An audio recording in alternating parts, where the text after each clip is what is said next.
Alright, angina and MI treatment. Week 9. So a little bit of review from last week's stuff, week 8.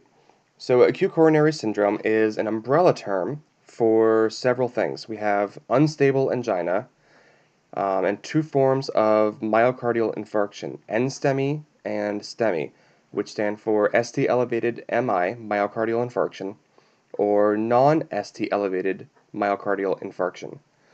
So the things that determine the cardiac oxygen demand and supply, for demand is heart rate. The higher the heart rate, the more oxygen demand the heart has.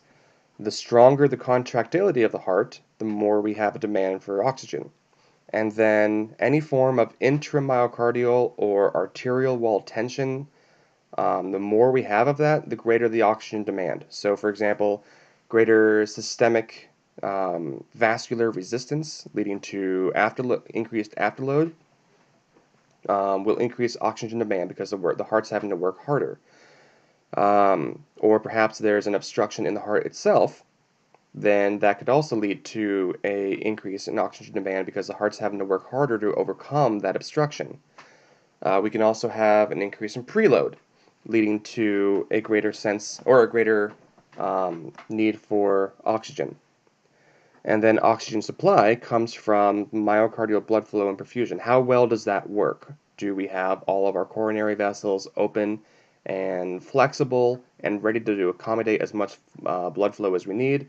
Or are there obstructions of some form like atherosclerosis, a thrombus, an emboli, etc.? So again, angina itself is divided up into three forms and is a form of pain, chest pain, that occurs from when there's not enough oxygen to meet the tissue demands of the heart. That person has some form of an obstruction from any form of etiology, there are a number of them, of blood going through the coronary vessels. When the heart's working harder, they're going to have angina. So chronic stable angina is from that chronic stable plaque. Variant angina comes from the vasospasm. Unstable angina comes from an unstable or a vulnerable plaque that is a partial obstruction. So when it comes to treating angina of different types, we have three families of anti-anginal agents. We have organic nitrates like nitroglycerin, beta blockers like metoprolol or propranolol, and then we have calcium channel blockers like verapamil, diltiazem, nifedipine, and then we have a newer drug with limited indications like renazine. No, renalazine. Yeah, sometimes you make mistakes in how you say them. Renalazine. I wanted to switch the L into Z. Renalazine. I don't think we're talking about much here. We're normally talking about nitrates, calcium channel blockers, and beta blockers. Nitrates and calcium channel blockers are both forms of vasodilators. Calcium channel blockers and beta blockers are both forms of cardiac depressants. Calcium channel blockers are nice in that they can affect both parts. Just maybe not quite as well as each beta blockers and nitrates individually. So for chronic stable angina, this can also be called exertional angina. Normally we have, this can kind of be precipitated. We can understand what things cause angina, chronic stable angina, to show its ugly head. We can have emotional excitement or large meals, exposure to cold, and a lot of this comes from coronary artery disease, like atherosclerosis, arteriosclerosis. When it comes to treating this, our goal here is to increase cardiac oxygen supply and decrease oxygen demand. So we want to find a way to get enough oxygen and blood through or past whatever these obstructions are, and as well decrease in the first place how much oxygen the heart is demanding from its workload. So the things that we're going to be using here are going to provide symptomatic relief. So organic nitrates, nitroglycerin, are going to form short-acting or provide short-acting relief. If you couple that with avoiding or stopping whatever it is that is bringing about the angina in the first place, then along with the nitro, you might be able to just stop the angina until another precipitating event comes up. So this organic nitrates will be used as needed. They may also be using beta blockers, calcium channel blockers, and ranolazine, but those are going to be more of a daily use rather than an on-demand kind of a function. It's also really important to promote non-drug therapy, such as avoiding factors that can precipitate angina and decreasing the risk factors, so a lot of lifestyle modifications. Variant angina, this is the one that has to do with coronary artery spasm. Here, we are simply trying to increase cardiac oxygen supply because when the blood vessels, the arteries, arterioles are spasming, we're not going to be able to supply oxygen through that. That's going to be reduced dramatically because a wiggling vessel can't shuttle blood through it. The treatment overall is a calcium channel blocker because part of what's going on here is the blood vessel is hyperactive, and calcium channel blockers allow for the muscles within the arteries to sort of relax. It decreases how the impulse and the readiness, the repolarization that these blood vessels, the muscles in them, are able to recover and fire again. They slow them down. They can also use a long-acting nitroglycerin. If either is inadequate, we may actually have them use both. And if both fails, we may just simply need to bring a branch off and around that section of spasming artery because it's just simply not working. We can't necessarily just yank it out, but we can find a way to make a bypass around it. Beta blockers, though, are not effective with variant angina. That's important to remember. So nitroglycerin, mechanism of action is that it's dependent upon how much of a dose we're giving. At lower doses, we have vasodilation primarily of the veins. We can also have, with higher doses, dilation of coronary arteries or other arteries. What this does is it decreases the cardiac oxygen demand because we're reducing preload, and we are also actually opening up a lot of the cardiac vessels, allowing more blood to get there. We may actually be promoting some reduction in afterload as well. So we have vasodilation that occurs from nitroglycerin, whether that be just the venous side or venous and arterial side, we're going to have dilation. That leads to a reduction in venous return to the heart because the tank, all the blood vessels are now expanded. There's a bigger tank to hold the fluid, and that leads to less of it coming back with each contraction of the arteries, the atrias, to the heart. The heart's not filling up as much. So we're reducing preload. That leads to a reduction in ventricular filling, leading to a reduction in wall tension, and less contractile force required to pump out the blood from the ventricles, thus reducing cardiac oxygen demand. So overall, nitro is reducing the oxygen demand of the heart by reducing how much pressure there is in the system, which we do that by vasodilating vessels. So this is a nice little graph here. So we have increased oxygen supply by dilating the large epicardial, the vessels, the coronary arteries that are on the outside of the heart, coronary arteries.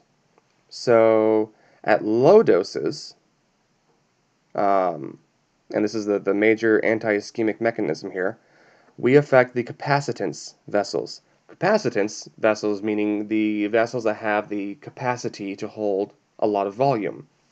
This side of the heart of the circulatory system, the veins, holds a lot more blood volume compared to the artery side. By dilating the venous side, we are broadening how much room there is to hold fluid, reducing the overall pressure and reducing how much blood is able to come back up here into the ventricles. So we're reducing here preload and reducing the myocardial oxygen demand because the heart's simply not having to work as hard. With high doses, we're going to be affecting the resistance vessels, which are the vessels that provide resistance against the heart, against the ventricles, which are the arteries. This will reduce afterload because if these are dilated, if the arteries are dilated, then that's going to lead to the left ventricle not having to work as hard to pump blood out into the arteries. That again is going to decrease myocardial oxygen demand. So with nitrates, absorption is highly lipid soluble, and we're going to have, and it's important to remember, and we're going to have rapid hepatic inactivation. So it's a pretty short half-life overall for nitro. We're going to use it for stable and variant angina in the form of tablets. We're also going to use it in the form of tablets and potentially as a nitro drip for acute coronary syndrome. So a patient comes in with crushing chest pain. They've never had it before, or perhaps they have stable angina, but this is different. This is crushing and it's not responding to his or her singular tablet. So we're then going to give them a lot more nitro because nitro has been shown to be very productive towards decreasing cardiac workload. So adverse effects, though, are going to be related to vasodilation. So we can have things like a headache, orthostatic hypotension. We can have regular severe hypotension, like I'm talking very severe hypotension, if we give too much nitro. We can also have reflex tachycardia because what happens when blood pressure goes down? We're going to have the baroreceptors recognize, oh, hey, the blood pressure is going down. We got to kick up the heart rate a notch. You bump it down a lot, especially with the increased oxygen demand that the heart's currently having from experiencing either angina or an actual MI, and the heart rate may go up rapidly because the heart's in survival mode. So we may have very severe reflex tachycardia. One way to solve that is by pre-medicating with beta blockers or with calcium channel blockers, which will artificially reduce or put sort of a block on how fast the heart can actually go. We can deal with a low blood pressure and make that work. Not too low, but a low in general blood pressure. That's better for the heart in the short term when they're experiencing an emergency rather than having enough cardiac output to that you have with 130, 140, 150, whatever, how high it ever gets. Because when you get up that high, you start to experience very severe cardiac death, very high levels of cardiac workload. So, this is going into the reflex tachycardia pathogenesis. So we have decreased blood pressure, activates baroreceptors, sympathetic stimulation of the heart, increases contractility, O2 demand. It basically reverses the whole reason for why we're trying to treat them with nitro in the first place. We want their blood pressure to go down to give their heart a break and reduce how much stress their heart's experiencing. So drug interactions, any drugs that also cause hypotension, we want to use with caution. Now, we're going to be using potentially calcium channel blockers and beta blockers, but again, we're going to be using these with caution to make sure that we don't have too strong of a synergistic effect to cause even greater hypotension.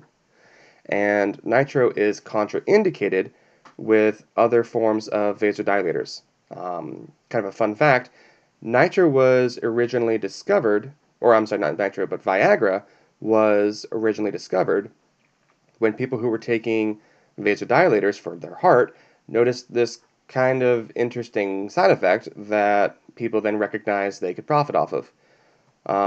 So that's actually where Viagra came from. It was originally a heart medication. And so if people are on some form of erectile dysfunction medication, we cannot give them more nitro. I believe the cutoff is in the last 24 hours, maybe 48 hours. Depends on what the policies have changed or not. So nursing considerations. We want to encourage lifestyle changes. So We want to promote them to diet, change their diet, not to diet, but change their diet to a healthier diet, promote more exercise, and definitely try to encourage them to cease smoking. We'll have to review patient medications to confirm what medications are they on. Are they on Viagra when we're trying to give them also a nitro medication? We want to teach about the different forms of drug preparation. With nitro, we can have sublingual, transdermal, or extended release. Each one of those has sort of a different mechanism, and so we have to have the education that follows each one. And then teach about adverse effects. Get up slowly because you may experience orthostatic hypotension, especially until your body accommodates itself to being on nitro. And then for tolerance, we want to wean off of long-acting preps slowly because the body will accommodate eventually nitro, and we want to take off or taper off of that slowly the same way we would anything else that would cause the body to adapt to a medication. So beta blockers, we covered this a little bit already. Beta blockers can affect beta 1 and or beta 2 receptors. We want them to affect only beta 1 as selectively as possible. So with them affecting beta 1 cardiac receptors, we end up with a reduction in heart rate and contractility. What this will do is this will increase diastole time, which is good because the increase in diastole allows for a greater filling of the ventricles and allowing actually to have better coronary artery blood supply. There will be increased blood flow through the myocardial vessels and leading to an increase in oxygen supply.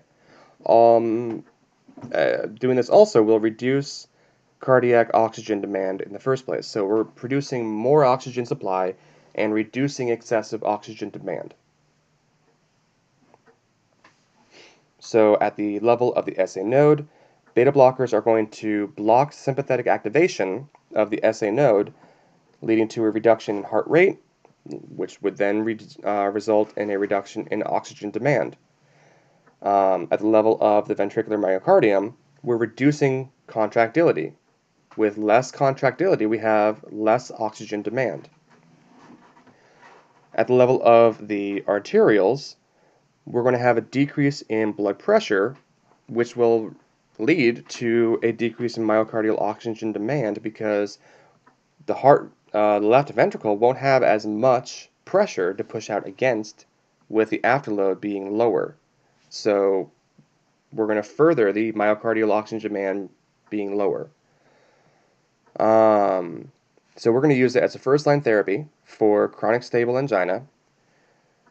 This will help to increase exercise tolerance and decrease the risk of death after an MI. Beta blockers are really important to provide for patients after experiencing an MI.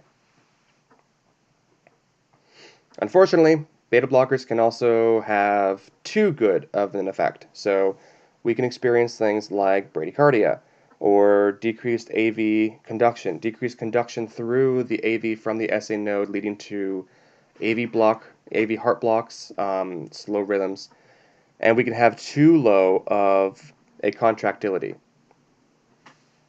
We can also have beta 2 receptor blockade, which would be more pronounced in beta blockers such as propranolol compared to metoprolol, such as bronchoconstriction, reduced glycogenolysis, or vasoconstriction. We can also mask signs of hypoglycemia because what happens with the heart during hypoglycemia is the heart starts to beat a little faster and a little more strong, which is kind of a signal to those with diabetes that, hey, I'm starting to experience hypoglycemia. Because beta blockers block the increase in heart rate, it may mask those signs of hypoglycemia. So with beta blockers, some nursing considerations here. Again, we always want to talk about encouraging lifestyle modifications, diet, exercise, smoking cessation. We want to be cautious of using beta blockers with asthma. So we want to promote the use of metoprolol, which is more selective for beta 1 over something like propranolol. We want to be cautious about using in diabetes because of two reasons. We may actually promote hypoglycemia, and because of the reduction in glycogenolysis, and we may also promote a reduction in the patient's awareness of hypoglycemia by the typical heart responding with tachycardia. We also want to teach signs of heart failure because a beta blocker that's used too well can result in poor cardiac output from a decrease in contractility. And also, just as a safety thing, talk about orthostatic hypotension because, especially at first, they may be very susceptible to very strong orthostatic hypotension. So tell them, get up slowly, sit on the side of your bed or chair or whatever you're doing, let yourself sort of accommodate before standing up. So calcium channel blockers come with 3 drug families. In general, they block the influx of calcium into the vascular smooth muscle during depolarization. Calcium is a very important electrolyte for cardiac and muscle contraction. Taking calcium channel blockers also produces some dilation of arterioles in the heart. Doing all of this together will decrease the cardiac oxygen demand by decreasing the peripheral resistance, or the afterload. Calcium channel blockers also have the benefit of relaxing coronary vasospasm. So, in simple speech, calcium channel blockers will reduce the heart rate, and they'll dilate the vessels, allowing for lower blood pressure, both of which will help a lot towards reducing cardiac oxygen demand. So, at the level of the SA node, we're going to reduce the influx of calcium, which will allow for the heart rate to be reduced, thus reducing oxygen demand. At the level of the ventricular myocardium, it'll decrease contractility, again reducing oxygen demand. And the coronary arteries, it'll promote vasodilation, which increases oxygen supply.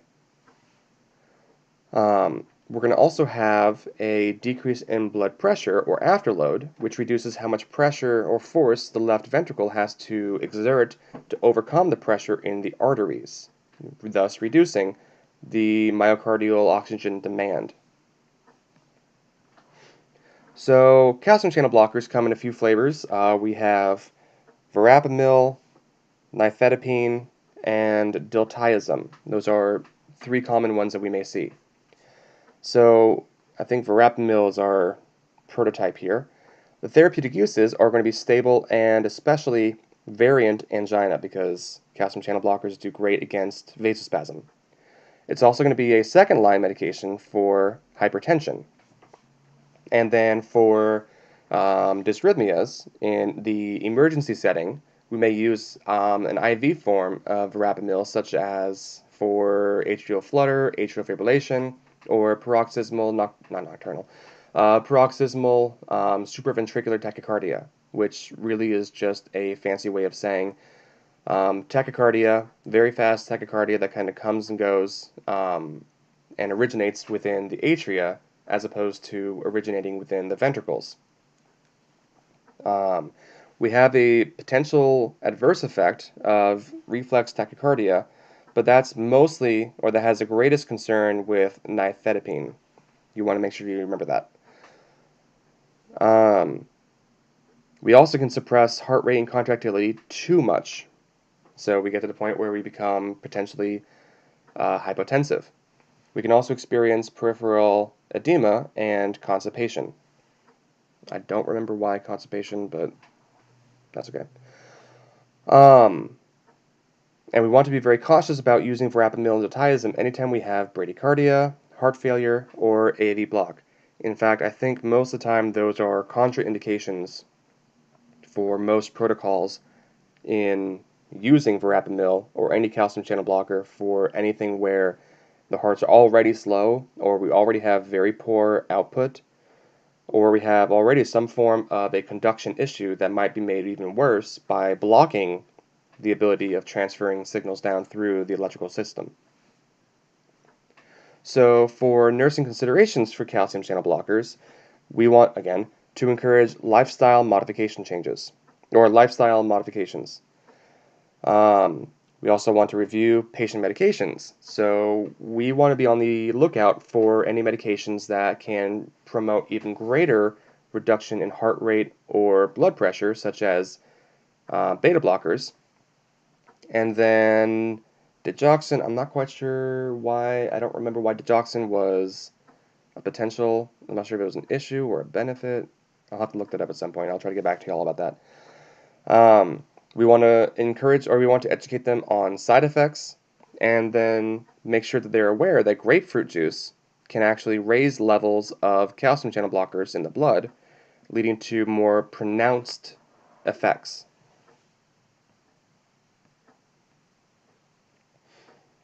All right, now on to what I think is one of the more fun sections of cardiac issues. So, acute coronary syndrome. This is if anyone goes to work in the ER, they may see this kind of a flow chart. Maybe not in this exact design, but similar. This kind of a step-by-step chart, which they use a lot. So, when a person comes in with an acute coronary syndrome, we're going to go through this MONAB thing very quickly, not in this order. The very first thing we're going to do is give aspirin. Probably pretty quickly afterwards, we may consider, after ensuring their blood pressure is okay and they don't have any contraindications such as taking an erectile dysfunction medication, may give nitro. If their O2 is low, then we may give them oxygen. Or if it helps with their anxiety, we may give oxygen. And then morphine is actually really good because it helps with the pain and blood pressure associated with acute coronary syndrome. We're also going to rapidly get a 12-lead EKG going, as well as our laboratories. So for EKG, we're going to see either that it's a normal rhythm, or we're going to see what's EKG normal or non-ST abnormalities. Oh, okay, I see what's going on here. So if we have a normal EKG or non-ST abnormalities with abnormal EKG, so they may be tachycardic or they may be bradycardic, but if they have no ST abnormalities, we're going to check and see do they have any biomarker or biochemical markers going on. If we don't have any biomarker changes and we don't have any ST changes, that means we are unstable angina. That doesn't mean that they don't have any other options. We're still potentially going to use antiplatelet therapies, anticoagulant therapies, invasive therapies, and treat the underlying pathology. The difference between NSTEMI and unstable angina is that NSTEMI will not have EKG changes, but they will have biochemical marker changes. The difference between NSTEMI and STEMI is that NSTEMI they'll both have biochemical marker changes, but STEMI will also have ST elevation as well. And if we have STEMI, that will be a little bit different in how it's treated compared to NSTEMI. They may be a candidate for primary percutaneous coronary intervention, or thrombolytics, as well as secondary prevention, which all that we'll go into here in a bit.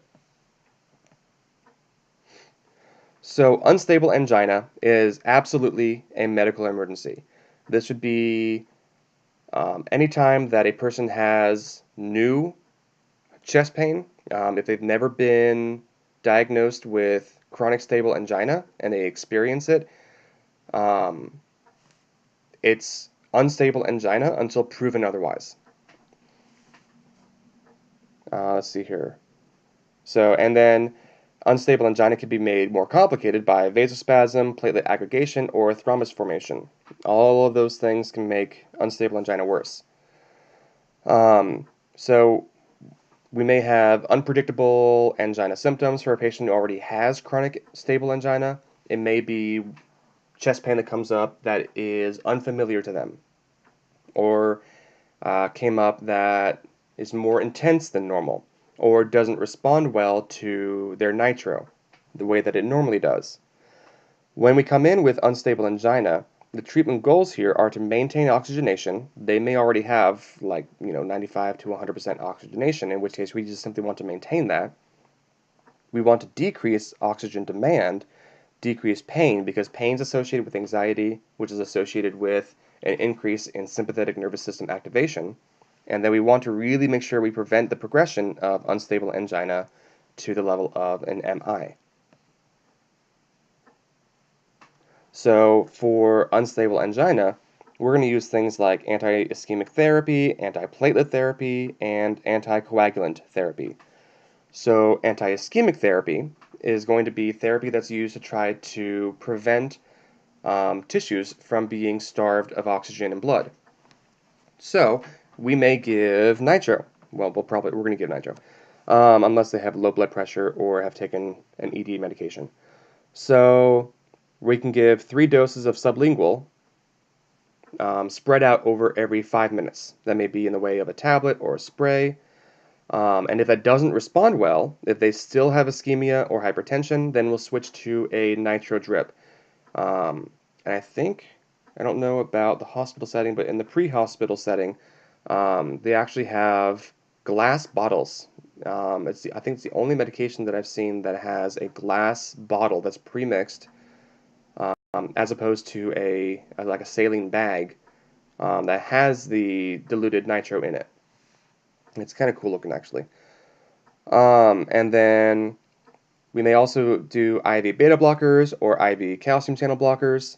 We may promote supplemental O2 if their O2 is low, or if providing supplemental O2 actually makes them less anxious. We may give them IV morphine because IV morphine is a really great medication for people having an MI. And then if we have hypertension still, or left ventricular dysfunction, or heart failure, we may look at giving them also an ACE inhibitor. For ST elevated MIs, so that before was unstable angina. So now we're going to switch to ST elevated MIs. This is going to be a complete interruption of regional myocardial blood flow. It's managed differently than an NSTEMI or unstable angina will be managed, because remember, an NSTEMI is incomplete. That is complete obstruction, but is not complete full thickness damage of the heart tissue. Whereas in the STEMIs, we're looking at full thickness damage to heart tissue. STEMIs can present with severe chest pain, diaphoresis, which is just profuse sweating, weakness.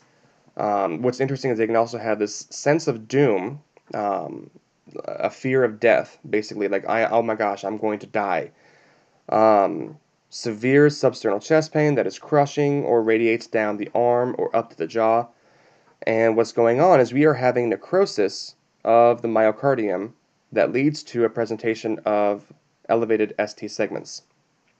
We can also see that there are biochemical markers for MIs, such as troponin 1 and T, which are much more specific biomarkers compared to creatine kinase MB, which used to be the preferred method.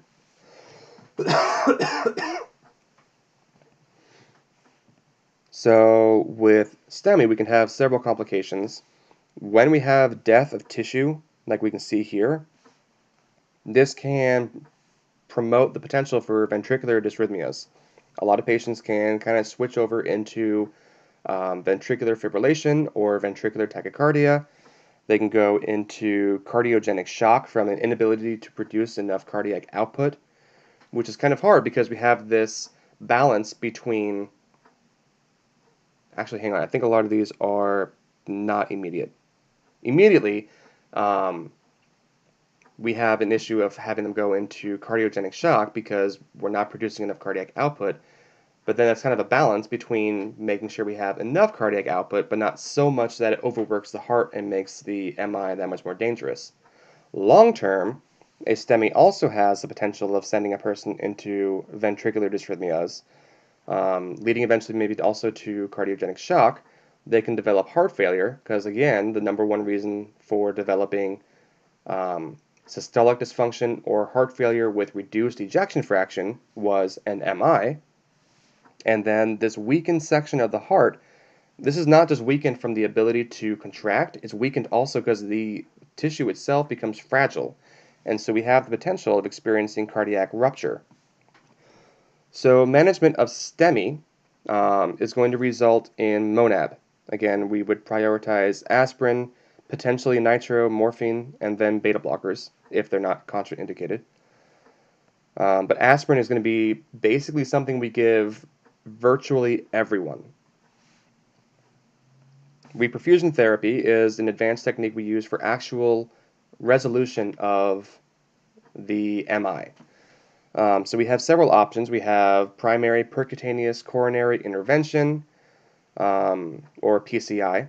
We can have anticoagulant therapy, thrombolytic or fibrinolytic therapy, which would need to be started within 30 minutes of entering the ED.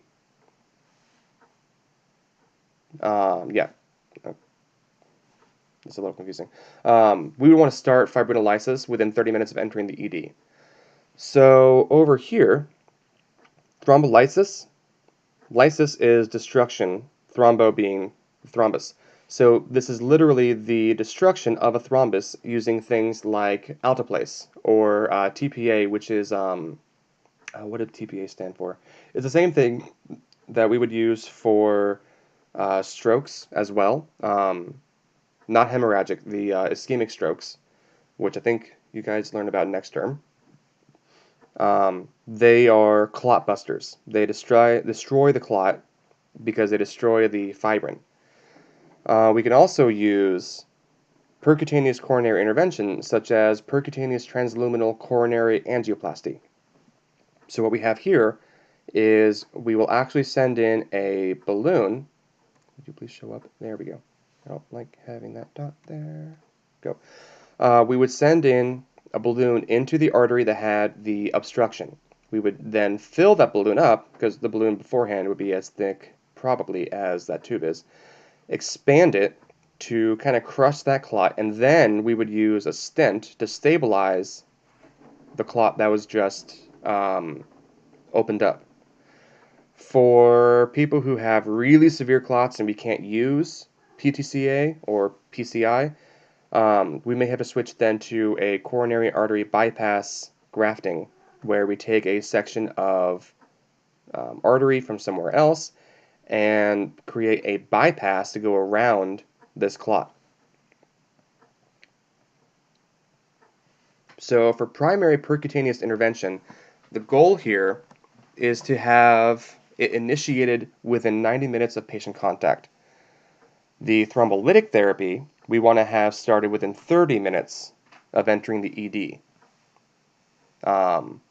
Generally, the reason being is because, the fibrinolytic therapy or thrombolytic therapy is a lot easier to start, and there are fewer, I believe there are fewer restrictions to using it compared to using PCI. But PCI is much more definitive. The success rate for PCI is much greater than the success rate for thrombolytics. For thrombolytic or fibrinolytic therapy, the goal is to increase ventricular function because we're allowing more blood flow to get to that infarct. We want to reduce the spreading of that infarct and reduce the mortality. It's most effective if given within the first 4 to 6 hours, but the goal here is to get it within 30 minutes. It opens the occluded artery in about 80% of patients, so that's pretty darn effective. But not all patients respond well to it, which is why generally it works best for patients who are 75 years of age or old or younger. We also really want to be careful about promoting secondary prevention of STEMIs, because once a person has a STEMI, there is a 5 to 15% chance of having another one in the very first year afterwards.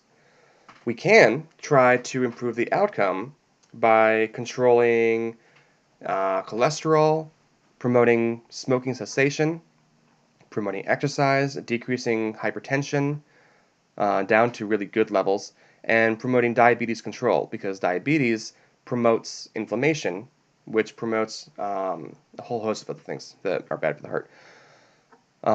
After a person experiences an MI, they're going to be taking for life beta blockers, ACE inhibitors or ARBs, and some form of antiplatelet drug or anticoagulant therapy.